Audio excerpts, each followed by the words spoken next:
Hey everybody, I'm Gregg Bendian. Welcome to the ProgCast. And today we have kind of a unique episode because it features my ensemble itself, the Mahavishnu Project, and the guys therein. So happy to welcome everybody here. We have Brian Mooney on the bass, Robbie Mangano on guitar, and my co-director Neil Alexander on the keyboards. Hi guys. Yo, what's happening? Hey, Greg. Hey.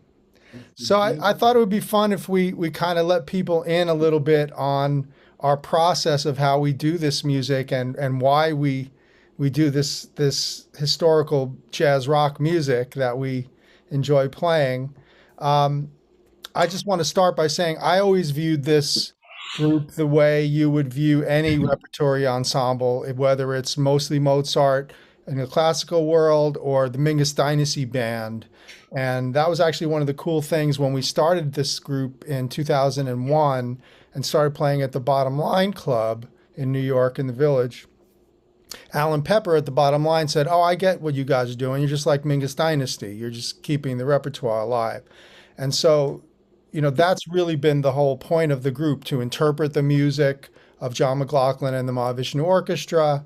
And then over the last, 10 years or so, we've been adding tunes by Jeff Beck, tunes by Jan Hammer. We've done some Weather Report tunes. So a lot of this is falling under the large umbrella of jazz rock, and some people would even say jazz rock fusion. Now, I think I've had the longest amount of time with this music of the four of us. I heard Birds of Fire in '73 when I was 10 on 8-track, and that's 50 years ago. And we're still thinking about that music and the impact it's had. So I know that Neil has had a long history with this music, but Brian, I'm not so sure about your history in terms of jazz rock in general. Well, for me, I studied with Gerald Carboy. He's the bassist for David Sanchez and Tone. And I think it was around when I was 16 years old. It was in one of our lessons. He sat me down and he played. The first fusion tune I heard was Black Market, Weather Report. And then I was just like blown away. I didn't have a clue at that point. He introduced me to this whole world. And then shortly thereafter, he turned me on to, his legacy with David Sanchez, and then Birds of Fire was like shortly thereafter. That was the first Mahavishnu tune I ever heard too from him. He introduced me. So 16 years old. And I know Robbie Mangano's a guy who specializes in a lot of Zappa stuff and a lot of other music, but I know that you're kind of new to the Mahavishnu arena. Yeah, I am. I've probably heard just maybe Meeting of the Spirits, around college, some of the actual like hippie kind of kids that were into like the Grateful Dead and stuff like that, they would be like into that too. And also, it's funny, also along that sort of hippie kind of thing, it was like, hearing Country Joy off of Birds of Fire, just because that's kind of like, a crunchy, bluegrassy vibe to it. So that was like kind of like popular too. Like, oh, you ever hear this, But I've, every time I did listen to some Mahavishnu, it was very sporadic. Like somebody would put it on. I've been on tours where, you're in the van and it's like, what's this? But like after a while, there's nothing else that sounds like it, because that violin guitar thing happening together was so unique to that Mahavishnu sound that, like, when I'd hear it, I'd be like, oh, that's gotta be Mahavishnu, So I think I would hear like, on tours. But like, it's funny, not so much like everything, just like certain tracks here and there that I found were popular in like other people's genres, just like that song, Country Joy, maybe Meeting of the Spirits or something. And so, I'm very new to it as far as like the joining with you guys and just jamming with you guys at first, you know, Greg, you said to me, like, why don't you listen to pick some songs that you like? And so I just skimmed through and I was like, oh, this one's cool, this one's cool, this one's cool. And I found a bunch, then maybe 10 songs that I want to check out how to play these, you know? But otherwise, before that, I was I would say the word probably is intimidated by the prowess of John McLaughlin.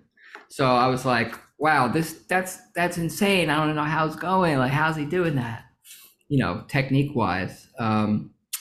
So yeah, it's very new to me. And I'm it's interesting to learn the songs because now it's like, you know, it opens up. It's like the key. It's like, oh, I get it now.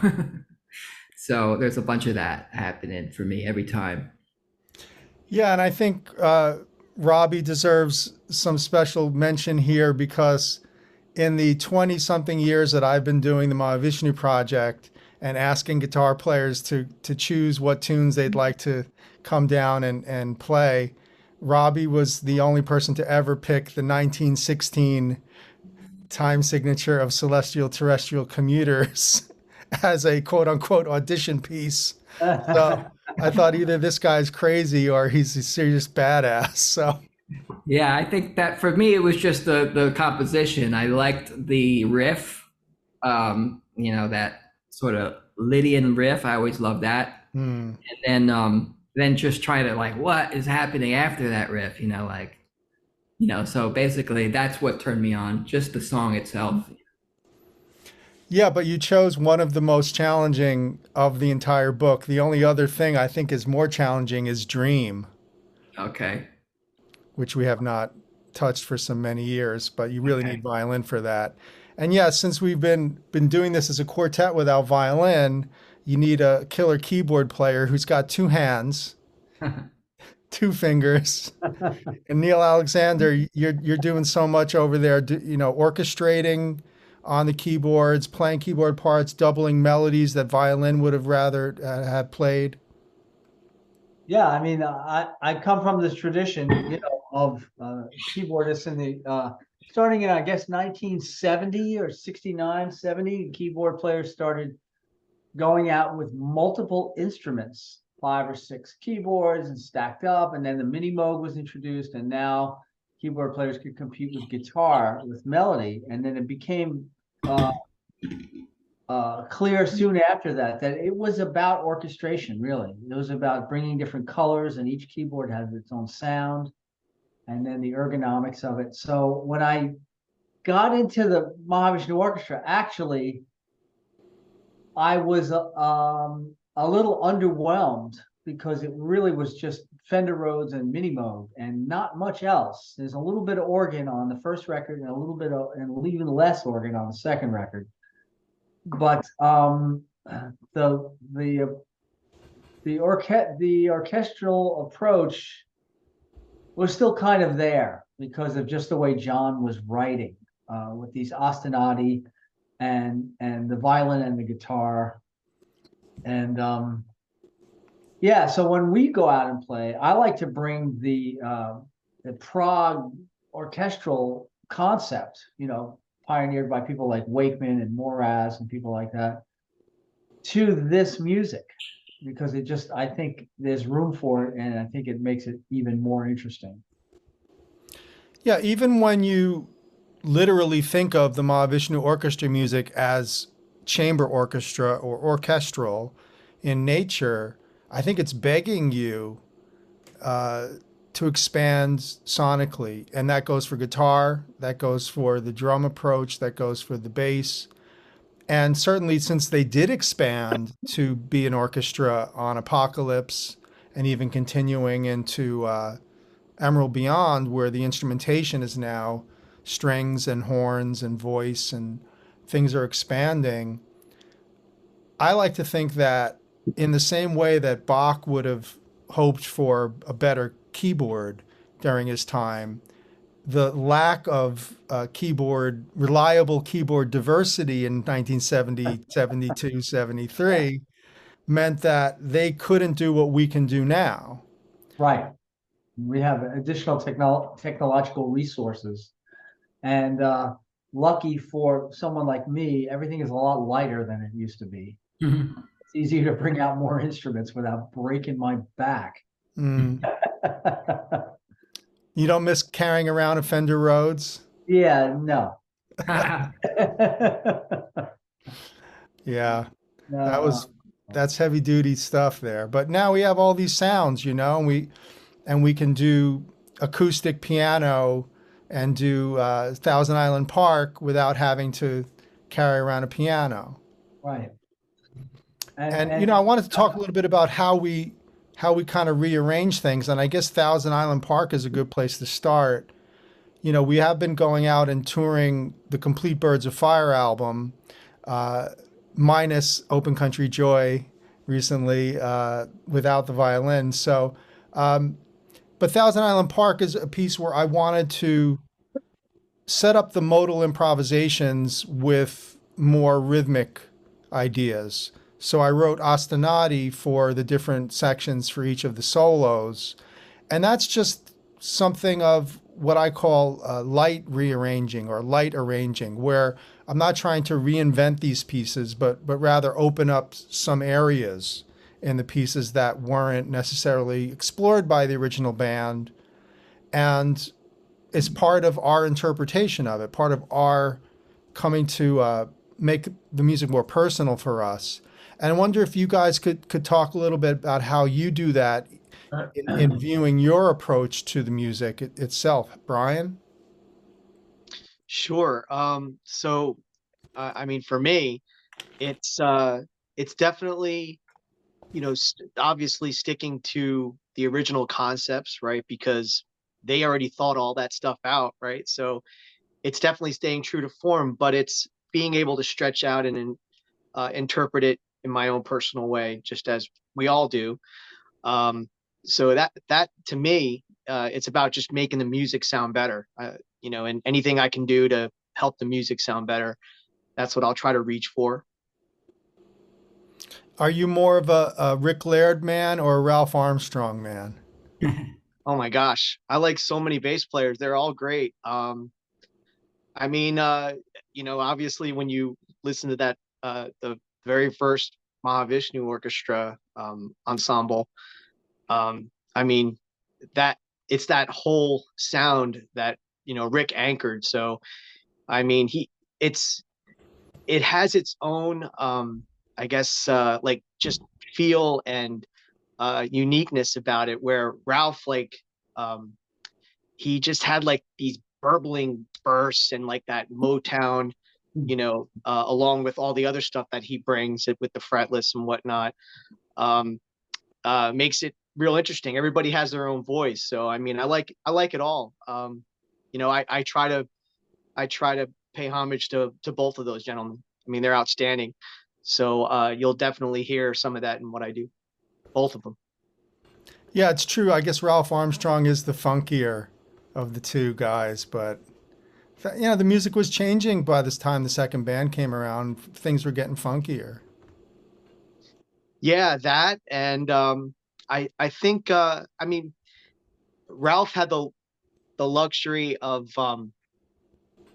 the progression of John McLaughlin's music, where it was orchestral, and it really started to get out there with the technology that John was bringing, with the 360 guitar synthesizer and just Narada just destroying it on all that material and bringing his own music to it, and it just had a different sound, and he just took it in a different place in his own way, and but still kind of kept it true to the original form. I like them both, so they're both unique. That is a correct answer. Neil, is Jan Hammer your main guy? Okay, so I always said that my big three, and I have to give them equal weight, are Jan Hammer, Joe Zonal, and Herbie Hancock. because they each bring a different aspect to the overall concept of the multi-keyboardist, someone that's orchestrating. You know, like in terms of the actual solo synthesizer, it's undisputable that Jan Hammer kind of is the king of that, and he really created a very individualistic sound, lead voice sound, very precise in terms of his pitch and modulation, articulation, and choice of sound. Joe Zawinul was very important in exploring polyphony and synthesizers and creating organic sounds. And Herbie, of course, always the consummate pianist. So the three of them together, to me, comprise the ideal that I am going for in my work. So, but Jan, in terms of what he did with Mahavishnu, there's nobody else that would have done in Mahavishnu what he did, you know, which is his whole angular approach to harmony, which offset John's composition, and then his soloing really was in the same direction. Whereas I don't think there's anybody else that would have, you know, he kind of wrote the map that people like Stu Goldberg then later stepped into, you know, or even Chick, who was at the time that those records came out was basically a pianist, right? Yeah, and you know, Neil, you're such an amalgam of those guys, and it's really gives us a lot of leeway to go into the Beck stuff, to go into Jan's solo material, and view this all as part of one big piece. And Robbie, you might be the newcomer in this stuff, but you really have taken to the material like a fish takes to water. And I'm wondering, you know, what's the crossover with the Zappa stuff you've played and how that's helped you, and really, you know, what is your approach, and what warnings would you give guitar players? Well, the Zappa stuff like definitely helped because you have to learn. When I played a lot of that material, you have to learn a million notes, you know. And so if I'm used to doing that, then I can look at this stuff and say, okay, it's not as many notes, but it's still crazy fast, and time signatures are you know, out there. So you know, you look at it and you basically the training in the Zappa stuff allows me to say, okay, I can do this. It's going to take a little bit different sort of getting my head around it, but it's like, you know, it's like I'm already prepared in a way from having to learn, you know, other complicated stuff. As far as like, you know, the sound of John when he's soloing, I find it's so much to be pentatonic, you know, scramble tornado, you know, and I never heard that. Neither. I've just said it. Scramble tornado. So write that one down. So I find it when I listen to it is that is it's part of the composition to me, to speak that language, you know. Not if I started to play like a scale that was, you know, a mode or something like that, I kind of don't feel like it fits, you know. It doesn't seem to me like it works. Now when I'm playing with Neil and he's bringing these outer things that aren't, you know, straight pentatonic. A lot of the pentatonics that are happening are not in your regular area, you know, they're in a different placement, you know, so they do sound odd, even though they're pentatonic. But Neil will come out and play something that's, you know, a mode or a different type of pentatonic, and that's like sort of like somewhere that I hear and I say, wow, what's Neil doing? And I think that's that Jan part that's happening. And a lot of it, I'm just very curious about what that is. You know, it doesn't really translate to guitar that easily. You know, when I'm trying to like go back and forth with Neil, like sometimes I'm trying to listen, like what key is he coming from right now? Because it seems like not in the key, you know, and but it sounds good. And so it's really hard to figure out, you know, I'm sitting there playing A minor pentatonic and I don't know, maybe you're playing F7 or something, right? That's one of the sometimes, yeah. Sometimes you're doing that. And like, while I'm there, I'm like hearing that and it's like, whoa, what is that? You know, so I'm trying to figure it out. And, you know, it's a learning curve, definitely, to try to, you know, take in all the different harmonizations within the soloing of the recorded material. But I feel like definitely it's part of playing like modal stuff that you might do if in a different sort of band or a genre. It doesn't seem to work or sound good to me as much as like kind of just going into where John was coming from. Like that is like the nice part about it for me. Like, you know, I feel like in a way, you know, that's what the people who come to see the show like are looking for in a way. You know, I try to throw my own things in there. I can't do what John does, but you know, I do stick to like sort of where he's coming from if I can. Yeah, and I think it's worth mentioning to folks that I never put pressure on guitar players in this ensemble to sound like John McLaughlin. No. The marching orders I gave Mr. Mangano were, you can do anything you want in this band, and he does. And I think that's a big part of it too, is we don't try to recreate solos. We might reference a little riff that we like in somebody's solo from the record. But no, it's really the improvisation parts are really about listening and improvising.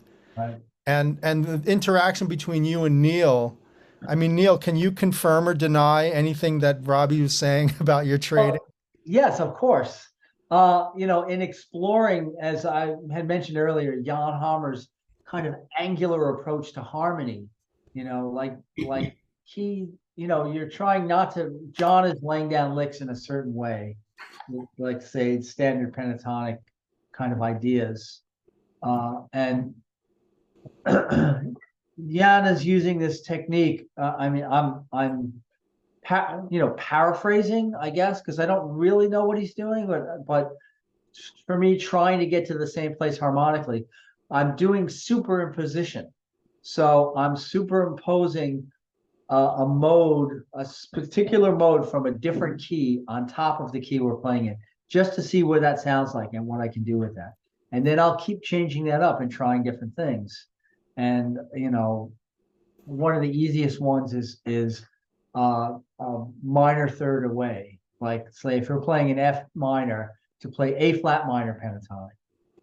Or if we're playing an F minor, doing a half step, F sharp minor pentatonic, you know, and just seeing what those kinds of superimpositions, what kind of tensions that they create. And occasionally I stumble on something that, I think Jan actually did that somewhere. But it's all about exploration, you know, like this harmonic exploration. So, and it's great to have somebody like Robbie who's really listening and responding to when I do that stuff. You know, I'm trying to catch on to it, like what, you know, while you're doing it. But that takes a lot of courage, or you know, to step out into some zone like that where it could be totally, I don't know, like I feel like I know when I'm playing if something doesn't sound good, you know. And like it takes a lot of courage to like just be like, let me see, I'm gonna play an F sharp, you know, pentatonic while we're in F, and you know, and in a way not know what that's gonna sound like. Right. Yeah. You know, but yeah, I might try doing some of that. Like for example, if we're like say playing in the key of E, and you're gonna decide you're gonna take a solo in A flat mixolydian, you know, so basically A flat 7, and just you'll find like the the A flat is the third of E, right? So you have, and the F sharp is in there. And so you have some commonality and you have some tension and that you can create. And then you can always like just pop out of that. Yeah. To release the tension at any given point. Cool. I mentioned Dream earlier, and I think one of my favorite Jan Hammer solos recorded by Mahavishnu Orchestra is the live version of Dream, where Jan is playing over, I think it's like a G pedal there, and he just completely drifts off into another mode or another key, and it has such a mysterious quality. Yeah. But he was the searcher, I think, more so than John, Yeah.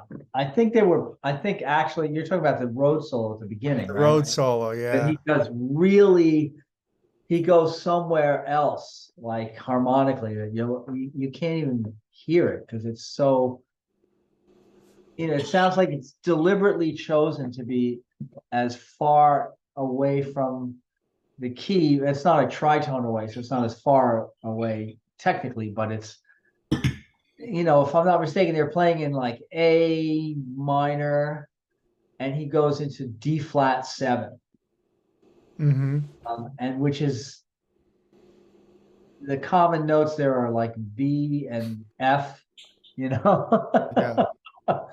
But you dig in, like we were talking about this earlier on the phone, about this idea of like, there's no wrong notes. There's only the ones you don't believe in. Right. Like he picks this direction and he digs into it, and it works because he decides that it works. Yeah. Anyway, that's it's a thing. But yeah, he has this whole mysterious quality. He would do this in synth solos on Jeff Beck records and on. There's a Lenny White record called Big City, and there's a track on there with Jerry Goodman and Jan. And in some of they would do trading, they would go back and forth, and then there's a couple of Jan solos where he just is just in some other key for, an indeterminate amount of time. And it's just like, why are we doing that? But it's fascinating. And it's that same idea. It's like you create the rules. There are no rules. You make your own rules. And yet he's as much of an Indian style articulation player as John. And I think that's interesting common ground. Robbie, could you talk a little bit about the bending and the kind of expression that's involved in these guitar melodies? Yeah, it's interesting. There's a sharpness to your landing notes. I feel like, I haven't incorporated that much in that, but like if I listen to the material, the recorded material, that's what I hear. I hear a stop and a quick sort of wild vibrato on top of that stuff, and out like further bending than just a full bend. You have there's a bend, there's a full and a half, which is three half steps up, but also like it's very microtonal, I'd say. So in a way, it's like it's very like violin, sort of like going out. So I think especially playing along with the violin, it sort of makes a wild phase happening pitch wise. So I think that's like, it's happening all the time. And it's funny because I've talked to some people who are not really guitar players, that are not even really musicians, who love Mahavishnu. And that's one thing that somebody said to me was, oh, I love the way he bends those notes, It's like, it's just very unique, I mean, a lot of times I'll listen to this stuff and I'll just be concentrating on, wow, how does he play that fast or something like that. So, you kind of pass over the little vibrato things for me, but it's there. And I sort of realize that, and I haven't really tried it that much. Well, I think on the Sanctuary solo, that you take in Pawtucket, which is on YouTube, second set of the Pawtucket show. I think that's the most Indian I've heard you play, Yeah, yeah, with sort of slippery slide off notes. And you know, yeah, if you watch enough Indian string players, you see that that's a big part of it. They're dipping their yeah. fingers in talcum powder, you know, Hmm. and there's a lot of sliding, and it's kind of about defeating the fret. Yeah. Hmm. Yeah, I feel like on at least those early albums like Birds of Fire, that it's more about the bending than the sliding, you know, as far as I can hear. But I think, yeah, there's the sliding might come on. Is it true? Maybe on the later material. Yeah, as he gets more and more comfortable with Indian music, after Shakti Mach Yeah. 1 in particular, I think John is starting to incorporate more Veena stuff, because we know that he studied Veena at Wesleyan University before Mahavishnu started. Oh, So he was trying to find a way for the guitar to do that, and then ultimately the acoustic guitar on Shakti, which has the scalloped frets, which allow him to press down and bend. yeah. Hmm. So you start to see that, and then of course in current day there's a bit of a whammy bar thing going on with John. Uh-huh. Yeah, yeah. He never used a whammy bar before. Like he just started. It seems like he just started in the last 10 years. Wasn't there whammy bar on the Les Paul in the Mahavishnu, the '80s band? Yeah, but I don't think I never saw him use it. I never saw him actually use it in any of those videos. Yeah. You know, when I saw them and you saw them, I don't remember him ever using. When he started using the bar, like, I don't know, late 2015, 2016 or something, it was just kind of like, whoa, John, what are you doing? What's going on there, buddy? That's cool. New? Yeah, it's very cool. So what's the real ball buster on this book of Mahavishnu music, Brian? What's the one that you have challenges with? Of the ones that we've played so far, gosh, I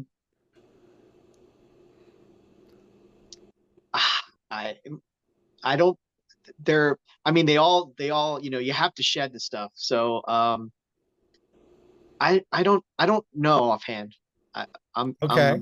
I'm How about you? How about you, Rob? Me, it's probably still CTC, the first song. It's a mofo. I keep finding different ways to count stuff, and like I keep working on it, and it's getting better for me. It's getting more comfortable. But yeah, that's the one that, you know, I have to, you know, make sure I could play before, you know, like days before the gig. I'm like, oh, like let me just work on that for a second. Also, just that picking pattern in Birds of Fire in the beginning.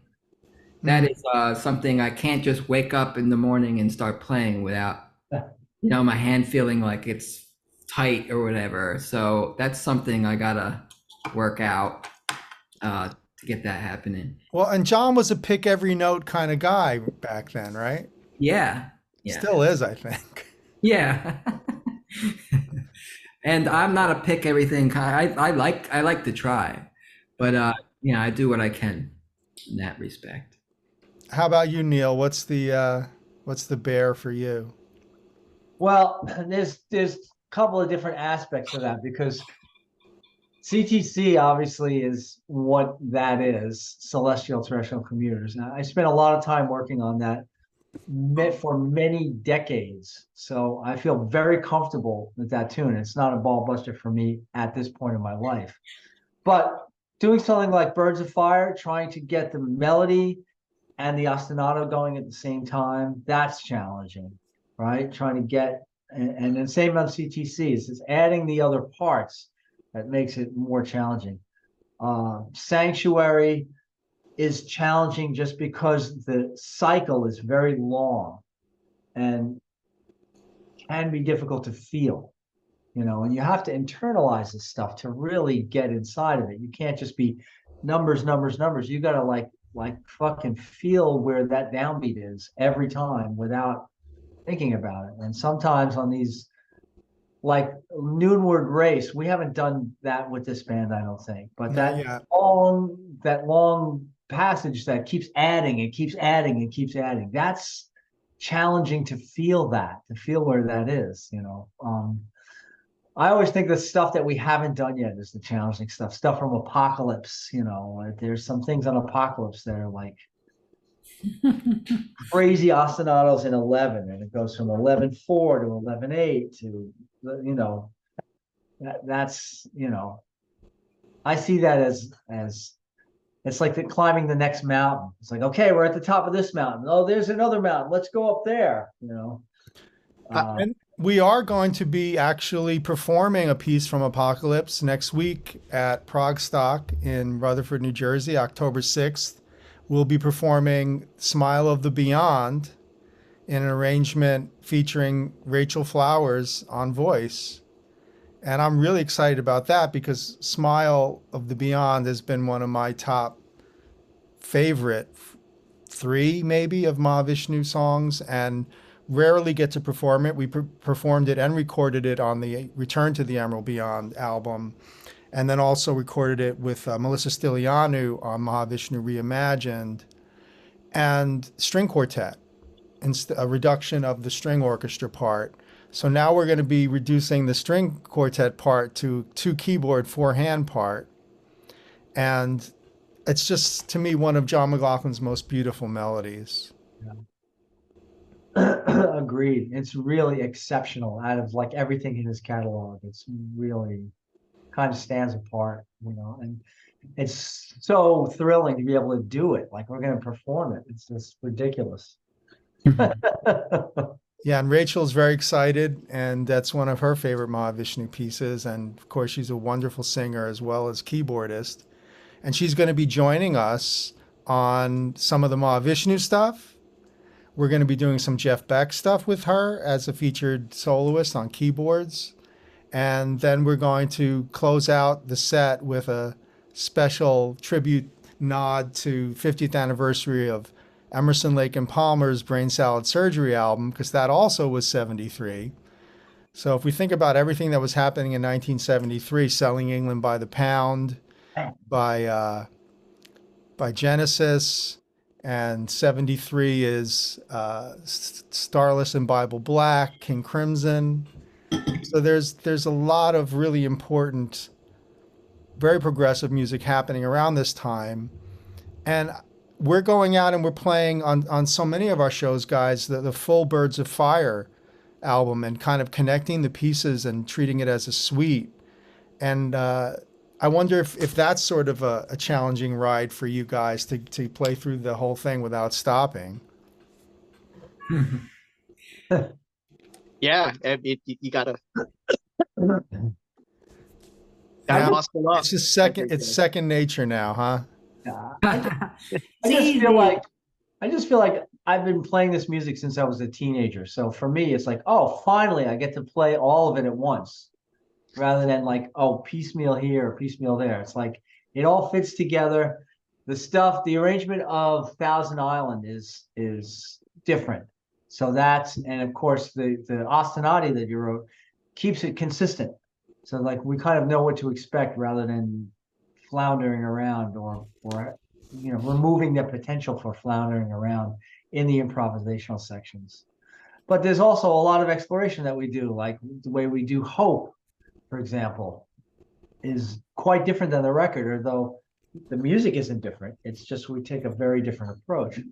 So to take this music, to put it in its proper historical context, in sequence, like the record, and then still expand it into these new interpretations is, for me, that's the total package. That's everything you want right there. And again, Hope is so interesting because it's one of the few Mahavishnu pieces that has chord changes.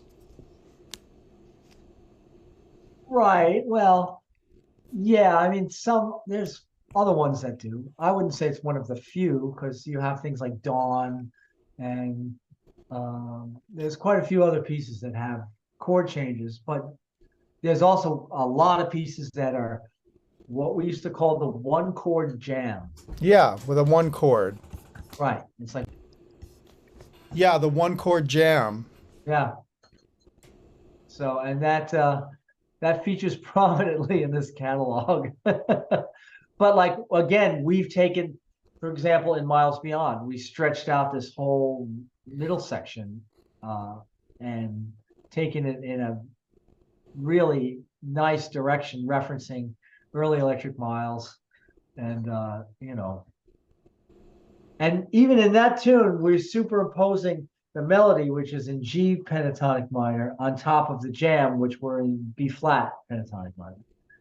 So even melodically, even compositionally, we're doing what they were doing, which is this expanded harmonic sense, which comes from, post bop, from Miles Davis' great quintet, right? And Debussy and et cetera, et cetera. Yeah, I do feel like this group is an opportunity to really point to the volume of influences that were the influences for Mahavishnu and were the influences for John and Jan and Billy and all of these sort of ancillary styles that influenced them. They were jazz guys first, maybe Right. not in the case of Jerry, who I think was a classical and then a rock guy, but yeah, these guys are really jazz rock players or rock jazz. John Coltrane. Yeah, You don't hear. I mean, there's a lot of great cats today, but the fusion today that you hear, the jazz rock, you don't really hear too much of that Coltrane influence, and that's really what McLaughlin brought, along with like the method, and that video how he shows how I do it, which talks about the modes, superimposition, but all the exercises, with the intervals, connected intervals, arpeggios.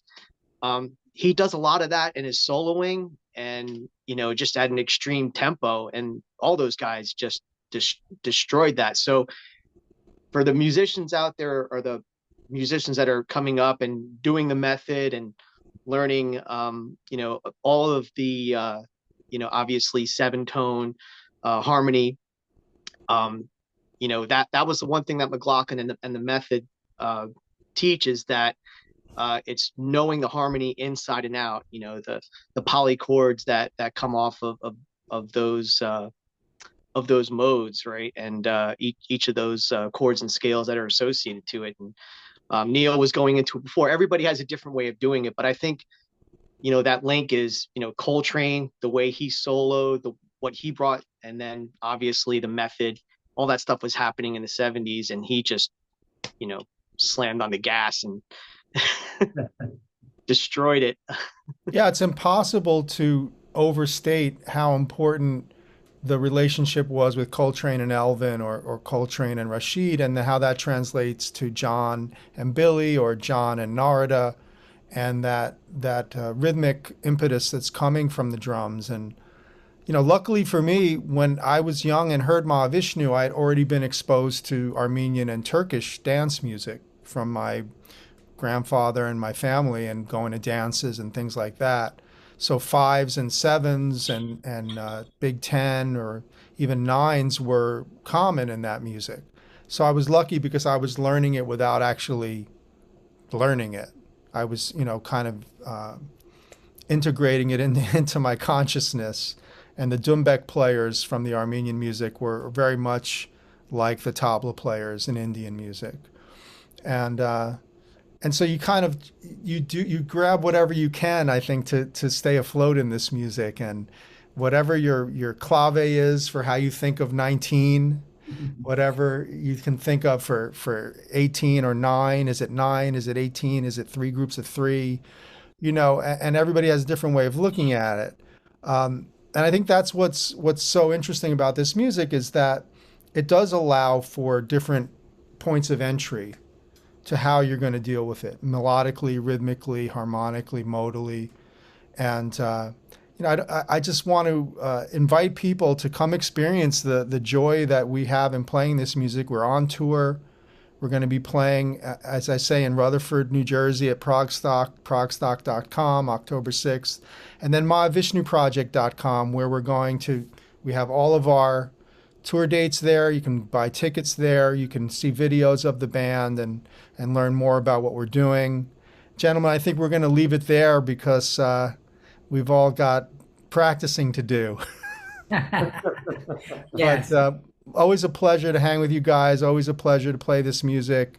Thank you, everybody, for watching the show and for coming out to these shows and supporting live music and improvisational rock, in the words of Jan Hammer. It's not jazz, it's improvisational rock. And you can always send your comments to me at bendianmusic.com. I'm always happy to hear from people that are enjoying this kind of content. Thank you, Brian Mooney, Robbie Mangano, Neil Alexander. This is Gregg Bendian signing off. We'll see you out there on the road, folks. Thank you. Bye. Rock on.